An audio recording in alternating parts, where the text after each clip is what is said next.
Bismillahirrahmanirrahim. Assalamualaikum warahmatullahi wabarakatuh. Apa kabar teman-teman semuanya? Saya doakan ya semua teman-teman selalu dalam keadaan sehat walafiat, dipanjangkan umurnya dan diberikan keberkahan oleh Allah Subhanahu wa Ta'ala ya. Amin amin amin amin ya robbal alamin. Saya mohon kepada semua teman-teman ya untuk absen di kolom komentar. Kalian berasal dari kota dan daerah mana ya? Kalau saya sendiri, saya berasal dari Magelang, Borobudur. Namun saat ini saya merantau di kota Tangerang ya. Dengan teman-teman aktif dalam berkomentar dan like, saya harap channel ini akan berkembang dan tentunya saya akan lebih bersemangat lagi untuk membuat konten-konten selanjutnya untuk lanjutan cerita Joko Samudro. Semoga kebaikan semua teman-teman dibalas oleh Allah Subhanahu wa Ta'ala. Oke, tidak perlu berlama-lama lagi, kita langsung ke ceritanya ya teman-teman ya.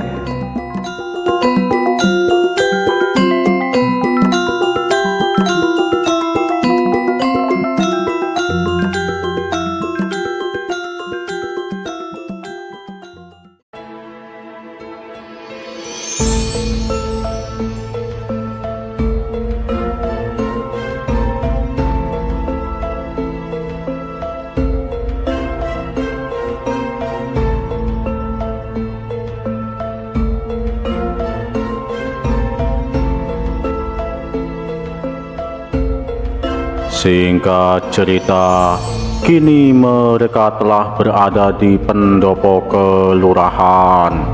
Di sana telah menunggu Ki Lurah Sugali.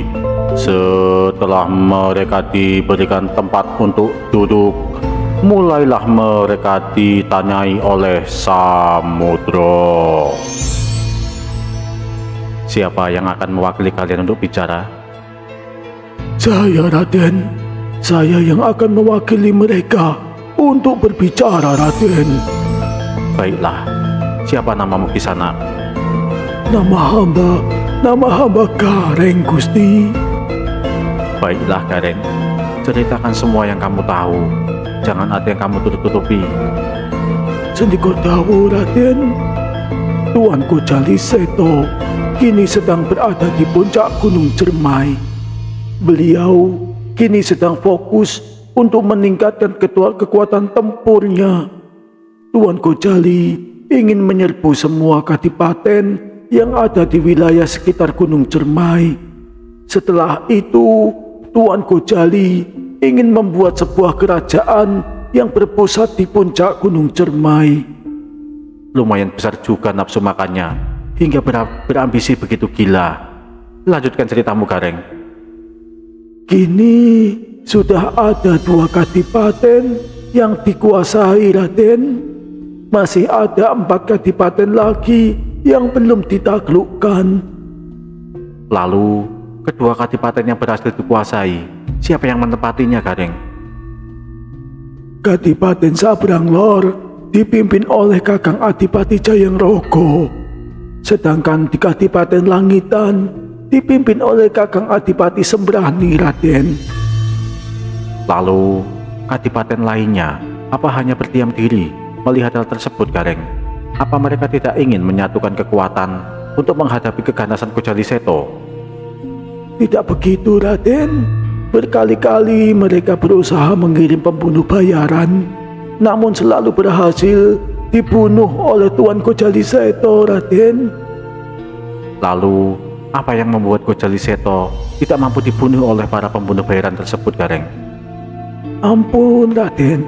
Ampun. Tepatnya saya tidak tahu.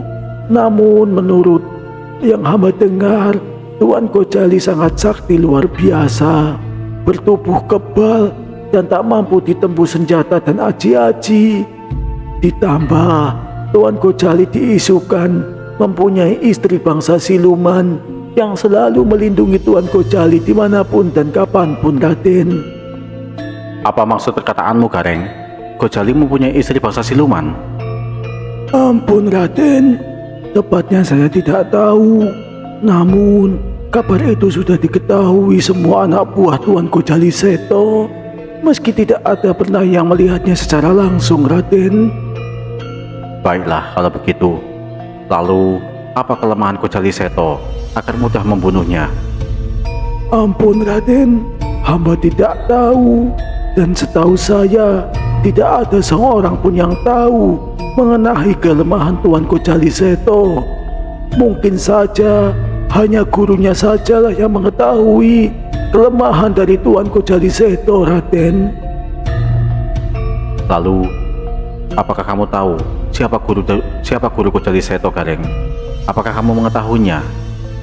Ampun Raden, nama tepatnya hamba tidak tahu, Raden. Yang pernah hamba dengar, dia bertempat tinggal di Gunung Argopuro, Raden. Lalu, berapa banyak anak buah Kocali Seto? Dan bagaimana rata-rata tingkat ilmu kanuragannya, Gareng? Totalnya, kalau dikumpulkan bisa 2000-an orang, Raden. Dan rata-rata memiliki ilmu tenaga dalam tingkat dasar dan menengah. Dan ada sekitar 20 orang yang bertenaga dalam tingkat tinggi, Raden. Sedangkan Tuan Kocali Seto sudah mendekati tingkat dewa, Raden. Baiklah, Gareng. Pertanyaan terakhir. Bagaimana cara agar bisa bergabung dan menjadi anak buah Kocali Seto? Ampun Tuan, apa maksud pertanyaan Tuan? Kamu cukup jawab saja. Tidak perlu banyak tanya, Gareng. Mereka semua yang berada di pendopo mendadak tercengang. Mereka bingung dengan cara berpikir Samudro.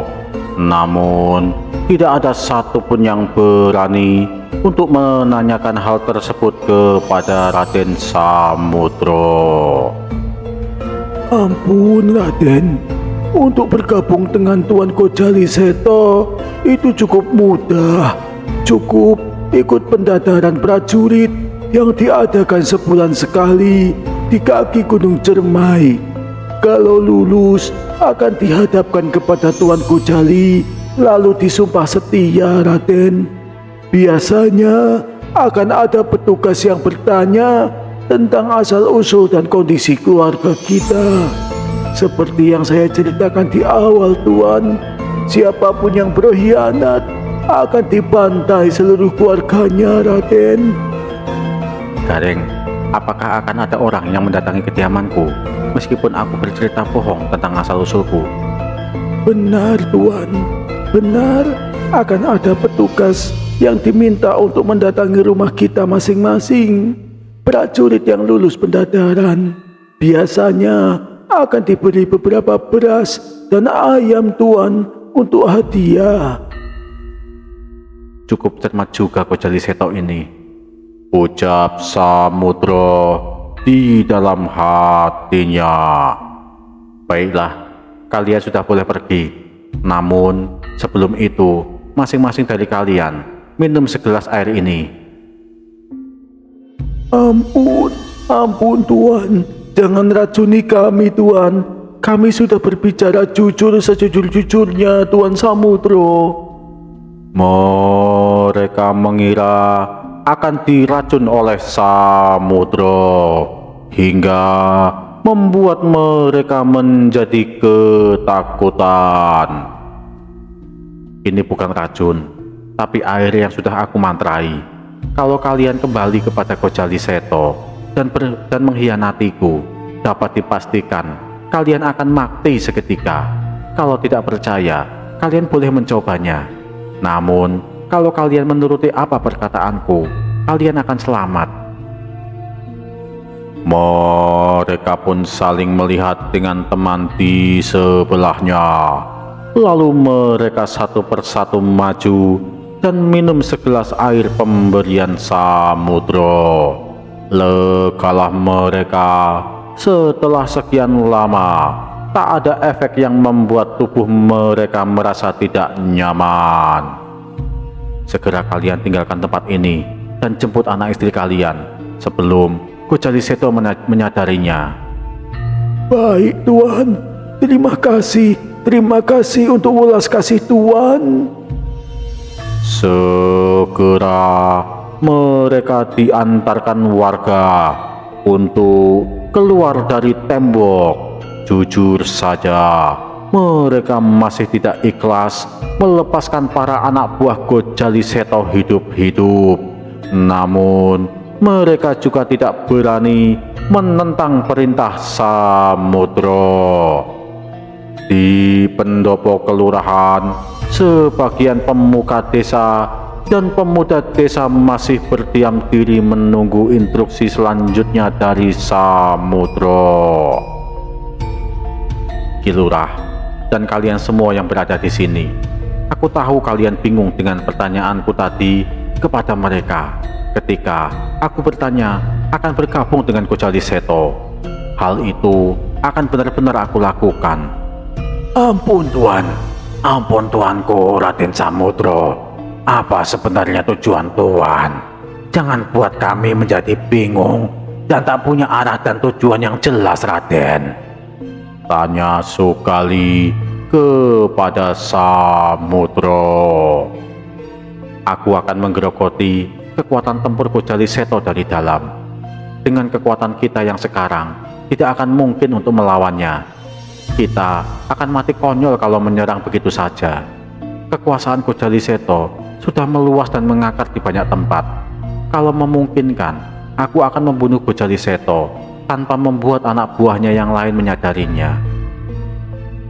Ampun Tuan Samudro, hamba khawatir dengan keselamatan Tuan Samudro. Izinkan saya mengutus beberapa pemuda untuk menemani Tuan Samudro. Setidaknya mampu mengurangi beban Tuan Samudro nantinya. Baiklah Sukali, aku akan hanya mengajak Danang dan Wiro. Lainnya, kalian jadilah pelindung kampung ini. Aku pastikan kalau hanya 300-an orang yang menyerang kampung ini tidak akan mampu untuk menembus pertahanan kita. Sendika dawuh Raden, sendika dawuh. Singkat cerita, hari yang ditentukan telah tiba. Samudro berjalan menuju tempat pendadaran prajurit yang diadakan oleh Gojali Seto. Ada sekitar 40 orang yang berkumpul di tempat itu, menunggu petugas yang akan menguji mereka. Raden, kira-kira ujiannya apa ya Raden? Kita tunggu saja petugasnya datang, Danang. Sendika dawuh Raden. Dan benar saja, tidak berselang lama, datanglah 4 orang yang menghampiri mereka. Mereka semua berpakaian merah, dan masing-masing dari mereka memegang senjata cemeti. Kalian semua yakin akan mengikuti pendadaran prajurit ini? Secara serempak, semua yang berada di tempat itu menyatakan kesanggupannya dalam mengikuti pendadaran prajurit, tidak terkecuali Samudro, Danang, dan Wiro. Ujian kali ini ada 2 ronde. Yang pertama, kalian masing-masing orang akan kami rajam dengan cemeti ini. Masing-masing akan dirajam sebanyak 50 kali. Bagi siapa saja yang mampu bertahan dan tidak berteriak, maka akan maju ke ronde berikutnya. Dan bagi yang gagal, segera tinggalkan tempat ini dan berlatihlah lagi. Kalian bisa mengikuti ujian berikutnya di bulan depan. Sedangkan yang lulus akan maju ke ronde yang kedua, yaitu kalian menghadapi kami berempat. Kalian boleh mengeroyok kami, keluarkan kemampuan terhebat kalian. Yang mampu bertahan sampai akhir, maka kalian lulus. Kami hanya akan merekrut 10 prajurit pilihan. Setelah tersisa 10 orang, maka ujian ini akan kami akhiri. Apa kalian ada pertanyaan? Ampun Tuan, apakah diizinkan menggunakan tenaga dalam untuk menahan cambukan dari Tuan? Pertanyaannya bagus. Kalian tidak diperbolehkan menggunakan tenaga dalam karena ini ujian fisik. Kalau ketahuan menggunakan tenaga dalam, maka akan langsung dianggap gagal. Baiklah, aku rasa tidak perlu berlama-lama lagi. Kita segera mulai ujiannya. Singkat cerita, semua peserta ujian maju satu persatu untuk menerima cambukan di punggung mereka. Ada yang mampu bertahan dan ada yang menyerah sebelum selesai mendapatkan cambukan. Hingga pada akhirnya ada 30 orang yang mampu bertahan, termasuk Samudro, Danang, dan Wiro. Meski Wiro sempat hendak menyerah, namun mengingat dia harus mengikuti Samudro, hingga akhirnya dia mampu menguatkan tekadnya. Bagus sekali. Aku tidak menduga masih ada 30 orang yang bertahan. Kalian tenang saja. Selesai ujian, siapapun yang berhasil bertahan hingga akhir, kalian akan diobati dengan ramuan yang mampu memulihkan luka dengan cepat. Tidak hanya itu, kalian akan mendapatkan hadiah dari Tuanku Jaliseto.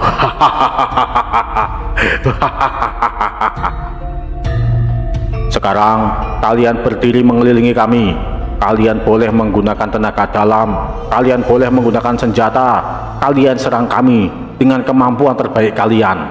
Siapapun yang bertahan hingga akhir, kalian akan dianggap lulus ujian. Wiro, kamu berdiri saja di belakangku, jangan ikut menyerang. Aku merasa mereka akan menggunakan cambuk itu untuk menyerang. Ketika aku berhasil melumpuhkan satu di antara mereka, kamu segera melompat dan melumpuhkannya, agar terlihat seperti kamu yang mengalahkannya, ucap Samudro dengan nada berbisik. Dan kamu, Danang, kemampuanmu cukup lumayan. Kamu bisa menghadapinya secara langsung, namun tetap berhati-hatilah. Sendiko dawuh, Raden. Singkat cerita, pertempuran pun segera dimulai. Dan benar saja, keempat penguji itu mengeluarkan sebuah ajian yang luar biasa.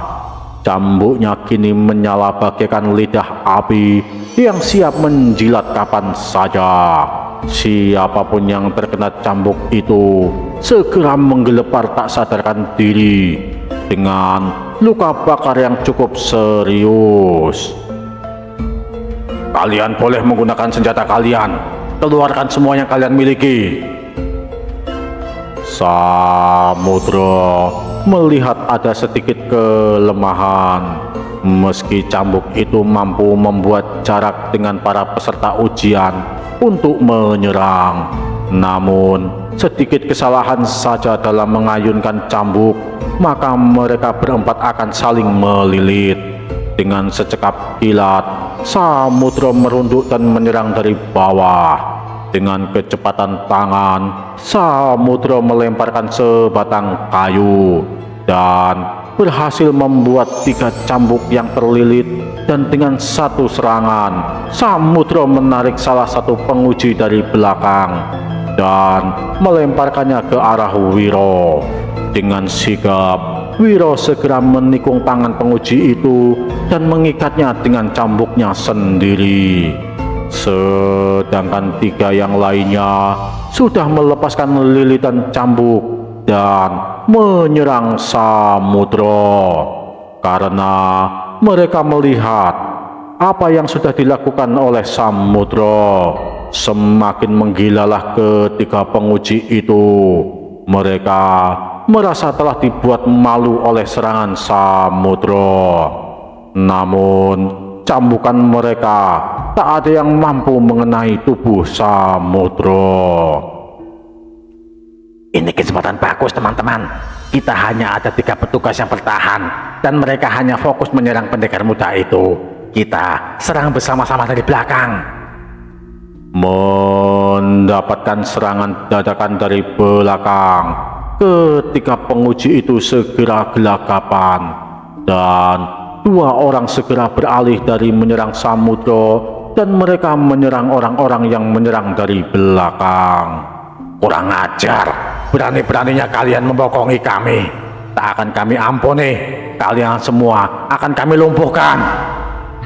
Dan benar saja, kebanyakan pengikut ujian masih dalam tahap dasar ilmu tenaga dalam.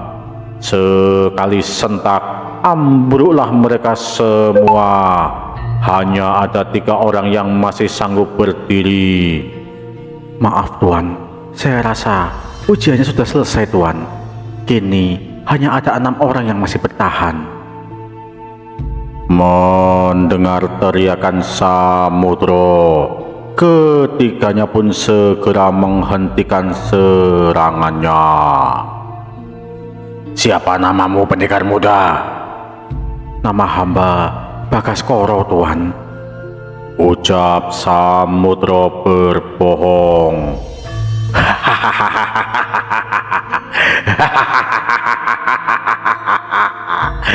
Sangat beruntung Tuan Gojali mendapat prajurit seterampil dirimu, Bagaskoro. Aku juga pasti mendapatkan hadiah besar menemukan prajurit seperti kamu. Terima kasih, Tuan, untuk perhatiannya. Hamba akan berusaha sebaik mungkin untuk menjadi prajurit yang setia dan loyal kepada Tuan Gojali.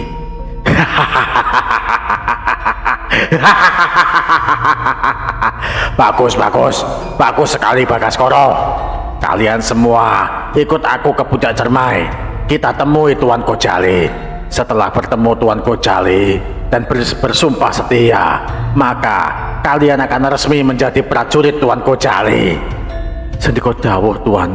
Sendika dawuh, Tuan. Singkat cerita, berjalanlah mereka menuju puncak Gunung Cermai. Berkecamuk hati Samudro akan menghadapi kakak seperguruannya.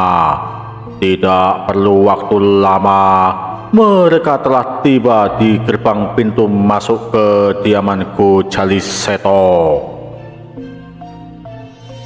Ayo kita masuk ke dalam. Nanti kalian tunggu di halaman depan. Aku akan melapor dulu kepada Tuan Gojali. Baik, Tuan. Ucap mereka semua secara serempak. Matur nuwun, Bagaskoro. Terima kasih. Kalau tidak kamu hentikan tadi, bisa lumpuh saya kena cambuk mereka. Tidak apa-apa. Kita senasib. Sama-sama akan menjadi prajurit di sini. Tentu saja kita harus saling menolong. Di masa depan, kalau butuh apa-apa, kamu bisa meminta bantuanku, Bagaskoro. Aku pasti akan melakukannya untukmu. Hitung-hitung untuk balas budi. Ketika mereka sedang asik mengobrol, salah satu pengawas itu menghampiri mereka dan memberikan perintah kepada mereka semua. Kalian semua masuklah ke dalam pendopo. Tuan Gojali sudah menunggu kalian semua. Tidak menunggu perintah kedua, mereka semua segera berjalan menuju pendopo yang dimaksud oleh pengawas pengujian. Mereka duduk berjajar menghadap Gojali Seto. Tidak ada yang berani menatap wajah Gojali Seto. Mereka berenam semuanya menundukkan kepala. Namun sebelum tadi berposisi duduk, Samudro sudah sempat melihat wajah dari Gojali Seto. Tidak seperti yang dia bayangkan. Ternyata Gojali Seto berwajah flamboyan. Meski sudah berumur, namun terlihat masih tampan dan gagah. Dengan rambut panjang yang digelung rapi, dengan mahkota kecil yang terpasang di gelungan rambutnya. Dia mengenakan pakaian sutra dan duduk di atas sebuah kursi layaknya singgasana. Selamat datang di istanaku. Kalian kini adalah prajurit-prajurit pilihan yang kelak akan menjadi hulu balang dan menjadi pelindung di istanaku. Benar apa yang dikatakan Garing. Ambisi Kakang Gojali Seto begitu besar. Terbukti kini dia menyebut tempat ini sebagai istananya. Sungguh besar sekali nyali Kakang Gojali Seto. Ucap Samudro di dalam hatinya. Siapa di antara kalian yang bernama Bagaskoro? Majulah mendekat ke arahku. Ampun Gusti, hamba Bagaskoro Gusti. Segera Samudro berjalan merangkak untuk mendekat ke arahku Jaliseto. Kamu Bagaskara Cah Bagus? Sendika dawuh Gusti. Benar, hamba Bagaskara Gusti. Berapa usiamu Bagaskara? Ampun Gusti, hamba berumur 19 tahun dan sebentar lagi akan menginjak 20 tahun Gusti. Bagus, bagus sekali Bagaskara. Usiamu masih muda, tapi kamu begitu hebat dan terampil dalam olah kanuragan. Aku sudah mendengar laporan dari Sabto, orang yang mengujimu tadi. Ampun Gusti, pujian Gusti terlalu berlebihan. Hamba masih perlu banyak belajar lagi Gusti. Bagaskara, kini di tingkat berapa tenaga dalammu Cah Bagus? Ampun Gusti, kini hamba berada di tingkat menengah Gusti. Ucap Samudra menutupi kemampuannya yang sebenarnya. Kini Samudra telah berada di tingkat tinggi dan tidak lama lagi akan berada di tingkat dewa. Dengan ilmu warisan ayahnya, Samudra mampu menutupi kemampuan aslinya. Bahkan pendekar tingkat dewa pun tak mampu untuk mendeteksi kemampuan Samudra yang sesungguhnya. Luar biasa Bagaskara, di usia semuda ini kamu telah mampu mencapai tenaga dalam yang begitu tinggi. Kalian semua keluarlah, tinggalkan kami berdua di sini. Ada beberapa hal yang ingin aku bicarakan bersama Bagaskara. Kalian berlima temui Sabto. Ki Sabto akan mengarahkan kepada kalian apa yang harus dilakukan selanjutnya. Segera Danang dan Wiro beserta ketiga orang yang tadi ikut ujian meninggalkan tempat tersebut. Kini tinggallah Samudra sendiri menghadapku Jaliseto. Samudra mulai waspada. Samudra takut kalau identitasnya telah diketahui olehku Jaliseto. Bagaskara, kamu tahu kenapa aku meminta mereka untuk meninggalkan tempat ini dan menyuruhmu tinggal sendiri di sini sekarang?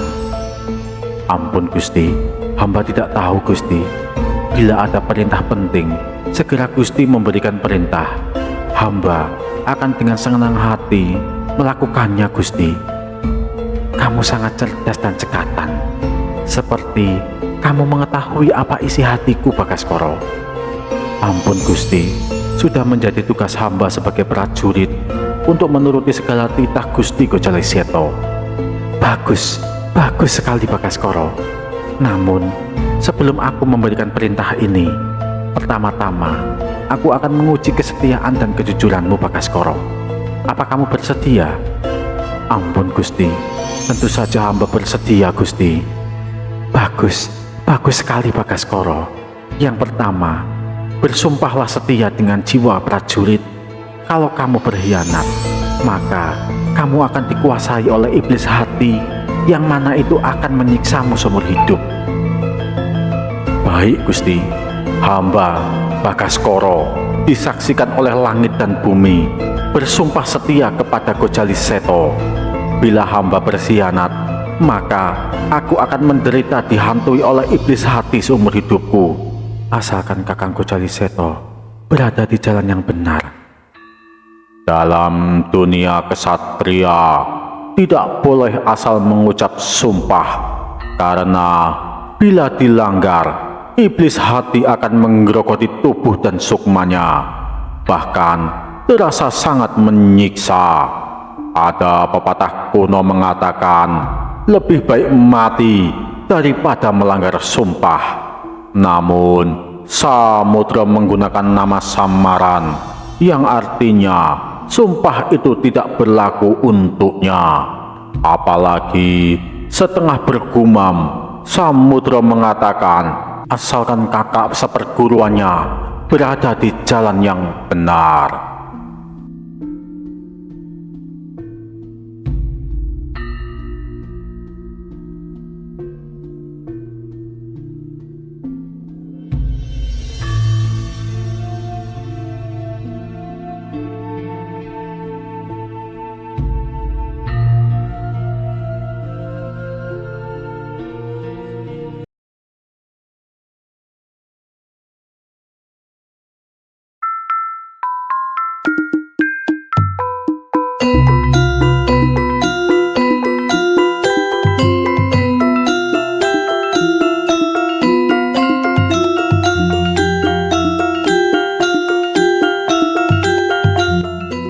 Assalamualaikum warahmatullahi wabarakatuh. Saya ucapkan terima kasih ya kepada semua teman-teman yang sudah setia untuk mendengarkan kisah dari Joko Samudro dari awal sampai akhir ya teman-teman ya. Bagi teman-teman yang baru datang, silahkan teman-teman untuk nonton dari episode ke-1 ya, supaya teman-teman tidak bingung dengan alur ceritanya ya teman-teman ya. Dan bagi teman-teman yang baru datang, diharapkan untuk subscribe ya, supaya teman-teman tidak ketinggalan video-video terbaru dari channel ini ya teman-teman ya. Dan bagi teman-teman yang sudah setia dan sudah sering menonton video ini, diharapkan untuk meninggalkan komen ya, supaya kita bisa lebih akrab lagi dan bisa berinteraksi di kolom komentar ya teman-teman ya. Oke, cukup saja video dari saya. Wabillahi taufiq wal hidayah. Assalamualaikum warahmatullahi wabarakatuh.